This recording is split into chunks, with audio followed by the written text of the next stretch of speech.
रात के 9:30 बज चुके थे और बंद हो चुकी स्कूल लाइब्रेरी के भीतर हल्की सी फड़फड़ाहट की आवाज गूंज रही थी।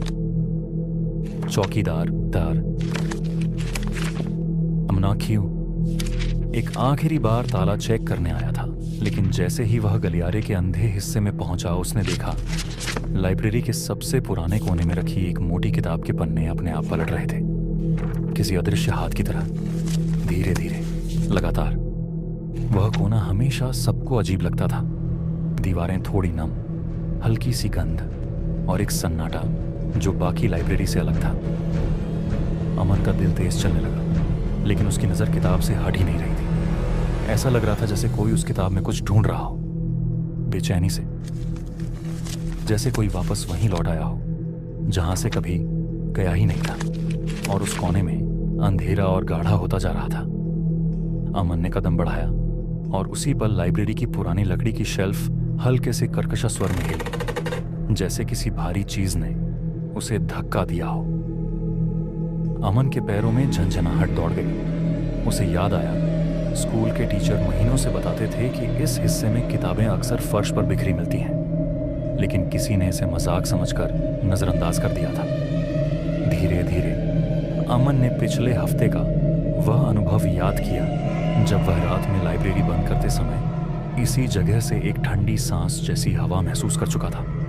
एक ऐसी हवा जो कमरे में कहीं नहीं चल रही थी। उस रात उसने सोचा शायद उसका वहम हो, लेकिन आज किताबों को खुद पलटते देख उसे समझ आ गया था, यहाँ कुछ और है, कुछ ऐसा जिसे रोशनी पसंद नहीं और जिसका काम अब भी अधूरा है। कमरे का तापमान एकदम नीचे गिर गया। अमन की सांसें धुंध में बदलने लगी। वही किताब अचानक खुलकर एक पेज पर थम गई। पेंसिल से लिखा एक पुराना नाम था, रिया। अमन के माथे पर पसीना छलकने लगा। रिया, वह लड़की जो 5 साल पहले इसी लाइब्रेरी में लापता हो गई थी। सबने कहा था कि वह स्कूल छोड़कर चली गई, लेकिन इस कोने में आए दिन ठंडे धब्बे और गिरती किताबें कुछ और ही कहानी बताते थे। अब पन्ने पलटने बंद हो गए थे, लेकिन लाइब्रेरी के अंदर कोई हल्की सी चाल महसूस हो रही थी। शेल्फ के पीछे जैसे किसी ने धीरे से सरक कर जगह बदली हो। अमन ने हिम्मत कर पीछे झांका, लेकिन वहां कुछ नहीं था, सिर्फ एक काली छाया का हल्का सा निशान जो देखते ही देखते फर्श में समा गया, जैसे कभी था ही नहीं। लेकिन सबसे डरावना हिस्सा अभी बाकी था। जैसे ही वह बाहर निकलने के लिए मुड़ा, उसी पुरानी किताब का कवर धीरे से बंद हो गया, मानो कोई उसे वापस छुपा रहा हो।